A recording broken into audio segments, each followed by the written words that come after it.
ಲಲಿತಾ ಲಲಿತಾ ಮೇಡಮ್ನವ್ರು ಏನು ಡೀಪಾಗಿ ಫೋನಲ್ಲಿ ಏನೋ ನೋಡ್ತಾ ಇದ್ದಾರೆ. ಏ ಲಲಿತಾ, ಏನು ಲಲಿತಾ, ಏನೋ ಡೀಪಾಗಿ ಫೋನಾಗಿ ಏನೋ ನೋಡಕುಂತಿದಿ?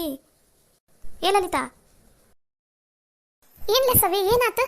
ಎದಕ್ಕೂ ಇಲ್ಲೇ ಮೈ ಮೇಲೆ ಬಂದು ಒದ್ರಾ ಕುಂತಿದ್ಯಲ್ಲ ಒಂದ ಸುಮ್ಮನೆ. ಯವ್ವ ತಾಯಿ, ಅಲ್ಲಿಂದನ ಒದ್ರಕೊಂತ ಬರಾಕುಂತೀನಿ. ನಿನಗೆ ನನ್ನ ಕಡೆ ಲಕ್ಷಣ ಇಲ್ಲ, ಫೋನಾಗ ಏನೋ ನೋಡ್ಕೊಂತ ಕುಂತಿದ್ದಿ, ಅದಕ್ಕೆ ಹತ್ರ ಬಂದ ಲಲಿತಾ ಅಂತ ಅಂದಿದ್ದು. ಅಯ್ಯ ಹೌದನ್ಲೆ, ಅದು ಫೋನಾಗ ಏನೋ ನೋಡಾ ಕುಂತಿದ್ನಾ, ಹಂಗಾಗಿ ನೀ ಕರೆದಿದ್ದ ಕೇಳಿಸಿಲ್ಲೆ, ಏನು ತಿಳ್ಕೊಬ್ಯಾಡ್ಲೆ. ಅಂಥದ್ದು ಏನು ನೋಡಕುಂತಿದ್ದೀಯ ಯವ್ವ ಅಷ್ಟು ಡೀಪಾಗಿ ಫೋನ್ನಾಗ? ಅದು ಅದು ಈಗೇನು ಮನ್ಯಾಗ ಕೆಲಸ ಮಾಡೋರು, ಆಮೇಲೆ ಇದು ಸೀರೆದು ಡಿಸೈನ್ ಮಾಡೋರು, ಬ್ಲೌಸಿನ ಡಿಸೈನ್ ಮಾಡೋರು, ಅವರೆಲ್ಲ ಈ ಯೂಟ್ಯೂಬ್ನಾಗ ಅದೇನೇನೋ ಯಾವುದೋ ಆ್ಯಪ್ ಏನೋ ಎದ್ರಾಗ ಅಂತಪ್ಪ, ಅದ್ರಾಗೆಲ್ಲ ಹಾಕ್ತಾರ. ಅದೆಂಥದ ಯಾವುದೋ ಗ್ರಾಮನ ಏನಂದ್ರಪ್ಪ, ಅದ್ರಾಗೆಲ್ಲ ಹಾಕ್ತಾರಂತ. ಅಂದ್ರೆ ಬೇರೆ ಕಡೆಯಲ್ಲವರೆಲ್ಲರೂ ಅವರಿಗೆ ಆರ್ಡ್ರ್ ಕೊಡ್ತಾರಂತ, ಈ ಥರದ ಡಿಸೈನ್ ಎಲ್ಲ ಮಾಡಿಕೊಡ್ರಿ ಅಂತಂದು. ಗ್ರಾಮ್ ಅಲ್ಲದ ಇನ್ಸ್ಟಾಗ್ರಾಮ್ ಅಂತಂದು. ಹೌದು ಅದಕ್ಕೆ ನಾನು ನಂದು ಬ್ಲೌಸಿಂದು ಡಿಸೈನ್ ಎಲ್ಲ ಫೋಟೋ ಹೊಡೆದು ಆ ಥರ ಹಾಕಿದ್ರೆ ಬೇರೆ ಕಡೆಯಿಂದನೂ ನನಗೆ ಆರ್ಡ್ರ್ ಬರ್ಬೋದಲ್ಲ ಬ್ಲೌಸು ಹೊಲೆಯಾಕ. ಅಲ್ಲಿಂದ ಅವರು ನನಗೆ ಕಳಿಸಿದ್ರಂದ್ರೆ ಅಳತಿ ಬ್ಲೌಸು ಆಮೇಲೆ ಬಟ್ಟೆ ಕಳಿಸಿದ್ರಂದ್ರೆ ನಾ ಹೊಲದು ಮತ್ತು ಅದೇ ಅಡ್ರೆಸ್ಸಿಗೆ ವಾಪಸ್ ಕಳಿಸ್ಬೋದು, ಹೌದಿಲ್ಲ? ಹೌದು ನೋಡ್ಲೇ ಲಲಿತಿ, ನನಗಿದು ತಲೆಯಾಗ ಹೊಳ್ದಿಲ್ಲ. ಮಸ್ತ್ ಪ್ಲ್ಯಾನ್ ಐತ್ಲೇ ಲಲಿತಿ ಇದು. ಹೌದಾ ಅಲ್ಲೇ ಸವಿ, ನಿನಗಿದು ಇಷ್ಟ ಆಯ್ತು? ಹೂನ ಲಲಿತಾ, ಭಾರಿ ಚಲೋ ಪ್ಲ್ಯಾನ್ ಮಾಡಿದಿ ನೋಡು. ಈ ಪ್ಲ್ಯಾನ್ ಏನಾರ ನಾವು ಅನ್ಕೊಂಡಂಗೆ ಆತಂದ್ರೆ ನಾವು ದೊಡ್ಡ ಅಂಗಡಿನ ತೆಗಿಬೋದು ಅವಾಗ, ಗೊತ್ತಾ? ನೀನು ಹೆಂಗೋ ಇಷ್ಟು ಚಲೋ ಬ್ಲೌಸಿಂದು ಡಿಸೈನ್ ಎಲ್ಲ ಮಾಡ್ತಿದ್ದಿ.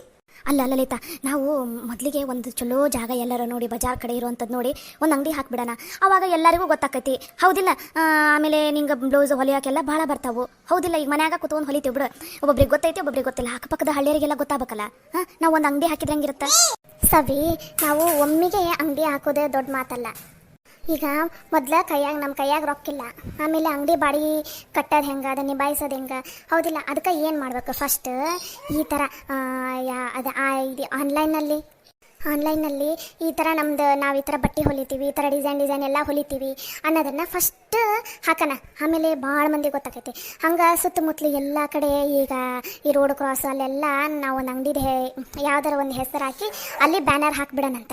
ಅಂದ್ರೆ ಈಗ ಬರೀ ನಮ್ಮ ಊರನವ್ರು ಅಷ್ಟೇ ನಮಗೆ ಬ್ಲೌಸ್ ಬರೋದು, ನಮ್ಮ ಊರಾಗೆ ಏನಾರು ಅಷ್ಟದು ಬ್ಲೌಸ್ ಹೊಲಿದೆ ಅಂದರೆ ನಮಗೆ ಅಷ್ಟು ಲಾಭ ಆಗಂಗಿಲ್ಲ ನಾವು ಅಂದ್ಕೊಂಡಷ್ಟು. ಅಕ್ಕಪಕ್ಕದ ಹಳ್ಳಿಯರು, ಸುತ್ತಮುತ್ತಲ ಹಳ್ಳಿಯರು, ಆಮೇಲೆ ಮತ್ತು ಈ ಥರ ಏನಾರ ಒಂದು ಸ್ವಲ್ಪ ಎಲ್ರಿಗೂ ಗೊತ್ತಾತಂದ್ರೆ ಆರ್ಡ್ರಸ್ ಎಲ್ಲ ಬರಾಕುಂತು ಅಂದ್ರೆ ಅವಾಗ ನಾವು ಅಂಗಡಿ ಹಾಕೋಣಂತ. ಫಸ್ಟ್ ಮನ್ಯಾಗ ಹೆಂಗಾರ ಮಾಡಿ ಒಂದು ಸ್ವಲ್ಪ ದುಡ್ಡು ಇಟ್ಕೊಳ್ಳೋಣ, ಆಮೇಲೆ ಅಂಗಡಿ ಹಾಕೋಣ, ಏನಂತೀರಿ? ನೀನು ಹೇಳೋದು ಬರೋಬ್ಬರಿನೇ ಐತಿ. ಈಗ ಅಂಗಡಿ ಹಾಕಿದ್ವಿ ಅಂದ್ರೆ ಅಂಗಡಿ ಬಾಡಿಗೆ ಕಟ್ಟಬೇಕು, ಆಮೇಲೆ ಮುಂಚೆನವರು ಅಡ್ವಾನ್ಸ್ ಇಷ್ಟು ಕೊಡು ಅಂತ ಅಂತಾರೆ, ಅದನ್ನು ಕೊಡಬೇಕು. ಇಷ್ಟೆಲ್ಲ ಅಮೌಂಟ್ ಬೇಕಾಕೈತೆ ನಮಗೆ. ಲಲಿತಾ, ನಾನು ಈ ಇನ್ಸ್ಟಾಗ್ರಾಮ್ನಲ್ಲಿ, ಯೂಟ್ಯೂಬ್ನಲ್ಲಿ ಮತ್ತು ಆನ್ಲೈನಾಗ ಯಾವ್ಯಾವ ಅದಾವು ಅದರಲ್ಲೆಲ್ಲ ಹೆಂಗೆ ಫೋಟೋ ಹಾಕಬೇಕು, ಹೆಂಗೆ ಹಾಕಿದ್ರೆ ನಮ್ಗೆ ಆರ್ಡರ್ಸ್ ಬರ್ತಾವೆ, ಅದ್ರ ಬಗ್ಗೆ ಎಲ್ಲ ನಾನು ನೋಡಿಟ್ಕೋತೀನಿ. ನೀನು ಬ್ಲೌಸ್ ಯಾವ್ದಾವ್ದು ಹೊಲ್ದಿದ್ದು, ನಿನ್ನ ಹತ್ರ ನೀನು ಹೊಲ್ದಿದ್ದು ಬ್ಲೌಸಿನ ಡಿಸೈನ್ ಯಾವ್ಯಾವ ಅದಾವು ಅವನ್ನೋಷ್ಟು ನನಗೆ ಕಳಿಸಿರು. ನಾನು ಇವತ್ತು ಅಥವಾ ನಾಳೆ 2 ದಿನದಾಗ ಅದ್ರ ಬಗ್ಗೆ ಎಲ್ಲ ಫುಲ್ ತಿಳ್ಕೊಂಡಿರ್ತೀನಿ.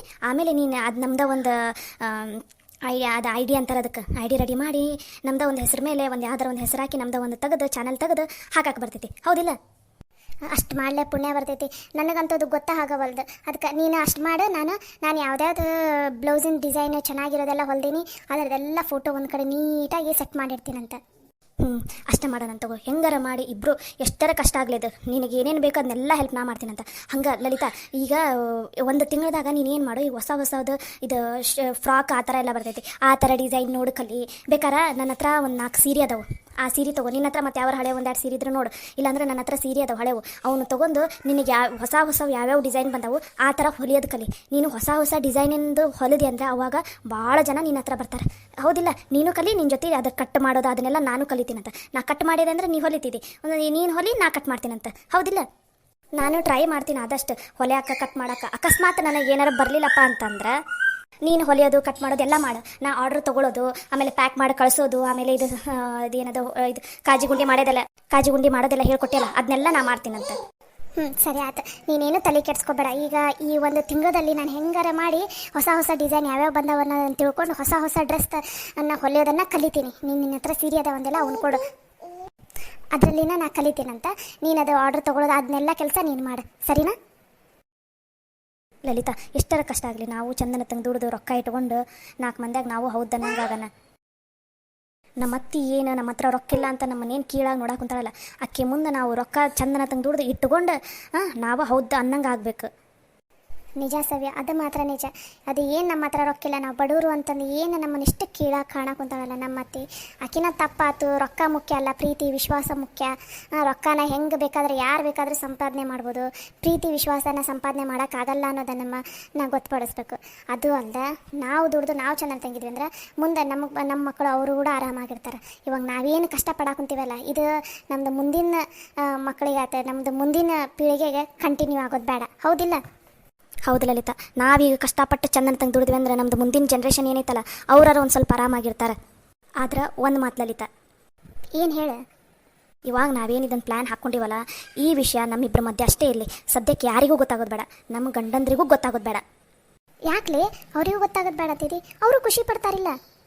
ಬೇಡ ಬೇಡ, ಈಗ ನಮ್ಮ ಗಂಡಂದ್ರಿಗೆ ಹೇಳಿದ್ರೆ ಅವರು ಜೋಶ್ನಾಗ ಅಥವಾ ಏನೋ ಒಟ್ಟಿನಲ್ಲಿ ಅವ್ರ ಅವನ ಮುಂದೆ ಹೇಳಿ, ಮನ್ಯಾಗ ಯಾರ ಮುಂದೆ ಹೇಳಿ ಮೊದಲ ಹಾಳು ಮಾಡೋಕೆ ಭಾಳ ಕಾಯಕುಂತಾರೆ. ಅದಕ್ಕೆ ಈಗ ಸದ್ಯಕ್ಕೆ ಏನು ಬೇಡ, ಒಮ್ಮಿಗೆ ಎಲ್ಲ ಸಕ್ಸಸ್ ಆದಮೇಲೆ ಹೇಳೋಣಂತ. ನೀನು ಹೇಳೋದು ಸರಿನೇ ಐತಿ. ಆಯ್ತು ತಗೋ, ನಾನು ಯಾರ ಮುಂದೆ ಹೇಳಲ್ಲ, ನೀನು ಯಾರ ಮುಂದೆ ಹೇಳಬೇಡ. ಸರಿ ನಡಿ. ಹಂಗಾರೆ ಮೊದಲು ನಾನು ಸೀರೆ ಯಾವ್ಯಾವ ಅದಾವ ಅವನ್ನೆಲ್ಲ ಕೊಡ್ತೀನಂತ. ಹಂಗೆ ಹೊಸ ಹೊಸ ಡಿಸೈನ್ ಈಗ ಯಾವ ಬಂದಾವು ಅನ್ನೋದನ್ನು ನಿಂಗೆ ಹೇಳ್ತೀನಂತ, ಅದನ್ನು ಕಲಿ ಫಸ್ಟ್. ಸರಿ ನಡಿ ಹಂಗಾರ. ಲಲಿತಾ, ಇನ್ನೊಂದು ಮಾತು ಹೇಳಿ. ಇನ್ನು ಮೇಲೆ ನೈಟ್ ಮನ್ಯಾಗ 9 ಗಂಟೆ ಮೇಲೆ ಊಟ ಇಲ್ಲ. ಲಾಸ್ಟ್ 9, 10 ಅಷ್ಟೇ. ಅಷ್ಟರ ಮೇಲೆ ಮತ್ತೆ ಯಾರು ಬಂದ್ರೆ ಅವರ ಹೋಗಿ ಊಟ ಹಾಕೊಂಡು ತಿನ್ನಬೇಕು. 9 ಗಂಟೆಯಿಂದ 11 ಗಂಟೆ ತನಕ ನಮ್ಮ ಕೆಲಸ ಏನೈತಿ ನಾವು ಮಾಡ್ಕೊಳ್ಳೋಣಂತ, ಇದ್ರದ್ದು ಟೇಲರಿಂಗಿಂದು. ಆಮೇಲೆ ಮಧ್ಯಾಹ್ನನೂ ಅಷ್ಟೇ 2:15ಗೆ ಊಟ ಗೀಟ ಎಲ್ಲ ಬಂದು 2 ಗಂಟೆ 2:15 ಅಷ್ಟೇ ಲಾಸ್ಟ್. ಅದಕ್ಕೂ ಮೇಲೆ ಯಾರು ಬಂದ್ರೆ ಅವರ ಹಾಕೊಂಡು ತಿನ್ನಬೇಕು, ಅವರ ತಾಟ್ಗೀಟೆಲ್ಲ ತೊಳೆದಿಡ್ಬೇಕು. ಯಾಕಂದ್ರೆ ನಾವು ಬರೀ ಮನೆಯಿಂದ ಲಾಳಿ ತೊಳ್ಕೊಂಡು ಕುತ್ಕೊಂಡ್ವಿ, ಮನೆಯಿಂದ ನೋಡ್ಕೊಂಡು ಕುತ್ಕೊಂಡ್ವಿ ಅಂದ್ರೆ ನಮ್ಮ ಕನಸು ನನಸಾಗಂಗಿಲ್ಲ. ಅದಕ್ಕೆ ಇನ್ಮೇಲೆ ಟೈಮ್ ಟೇಬಲ್ ಬೆಳಗ್ಗೆನೂ ಅಷ್ಟೇ, ಒಮ್ಮೆ 8 ಗಂಟೆ 9 ಗಂಟೆ ನಾಷ್ಟ ಮುಗೀತು, ಬಡ ಅಡುಗೆ ಮಾಡಿಡೋಣ, ನಮ್ಮ ಕೆಲಸ ಮಾಡೋಣ. ಮತ್ತು ಮಧ್ಯಾಹ್ನ ಊಟದ ಟೈಮಿಗೆ ಹೋಗಿ ಚಪಾತಿರ ರೊಟ್ಟೆರ ಬಡ್ದು ಊಟ ಗೀಟ ಮಾಡಿ ಮತ್ತೆ 2 ಗಂಟೆ 2:15 ಸುಮಾರು ಮತ್ತೆ ಹೊಲ ಕುತ್ಕೊಂಡ್ಬಿಡೋಣ, ಸಂಜೆ 5:30 6 ಗಂಟೆ ತನಕ.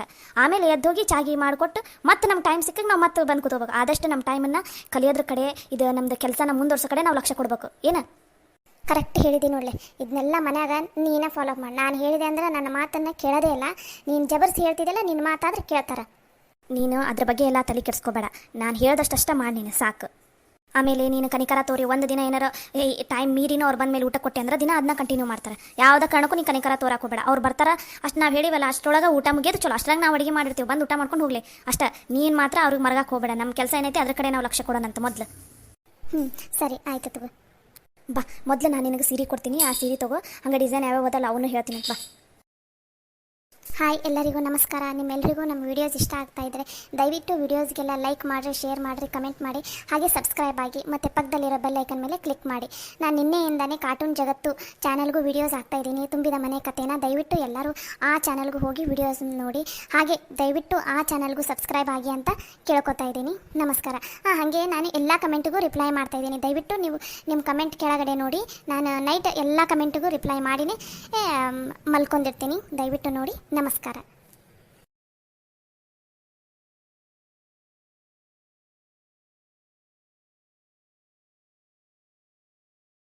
ಅಯ್ಯೋ ರಾಜು ಅವರೇ, ಅಲ್ಲೇ ನಿಂತ್ಕೊಂಡಿದ್ದೀರಲ್ಲ, ಬರ್ರಿ ಒಳಗಡೆ. ಕವಿತಾ ಅವ್ರೆ, 1 ನಿಮಿಷ, ನನ್ನೊಂದು ಆಫೀಸ್ ಕಾಲ್ ಬಂದಿದೆ, ಅದನ್ನ ಅಟೆಂಡ್ ಮಾಡಿ 2 ನಿಮಿಷ ಬಂದ್ಬಿಡ್ತೀನಿ. ಸರಿ, ಅಟೆಂಡ್ ಮಾಡಿ ಬರ್ರಿ, ನಡೆಯುತ್ತೆ. Thank you. ಪಾಪ ಎಷ್ಟು ಒಳ್ಳೆಯವರು. ಕಾಲ್ ಬಂದ್ರೂ ನನ್ನ ಪರ್ಮಿಷನ್ ಕೇಳಿ ಫೋನಲ್ಲಿ ಮಾತಾಡ್ತಾರೆ. ಇದನ್ನೇ ಕಂಟಿನ್ಯೂ ಆಗೋ ಹಾಗೆ ಮಾಡಬೇಕು. ಮದುವೆ ಆದಮೇಲೆನೂ ಅಷ್ಟೇ, ನಾನು ಹೇಳಿದ ಮಾತನ್ನೇ ಕೇಳಬೇಕು ಇವರು. ಹಂಗೆ ಇಟ್ಕೋಬೇಕು ನಾನು. ಇಲ್ಲಾಂದರೆ ಇವ್ರ ಅಮ್ಮನ ಮಾತು ಕೇಳೋದು, ಇವ್ರ ಮನೆಯವ್ರ ಮಾತು ಕೇಳಿ ನನ್ನ ಮಾತು ಕೇಳಲಾರ್ದಂಗೆ ಆಗಬಾರ್ದು. ಹೆಂಗಾದರೂ ಮಾಡಿ ಇವ್ರು ನನ್ನ ಪರವಾಗಿನೇ ಇರಬೇಕು. ಯಾವತ್ತಿದ್ರೂ ಮನೇಲಿ ಜಗಳ ಆಗಲಿ ಬಿಡಲಿ, ನಾನು ಸರಿ ಇರಲಿ ತಪ್ಪಿರಲಿ, ಇವ್ರು ನನ್ನ ಪರವಾಗಿನೇ ಇರೋಂಗೆ ಮಾಡಬೇಕು.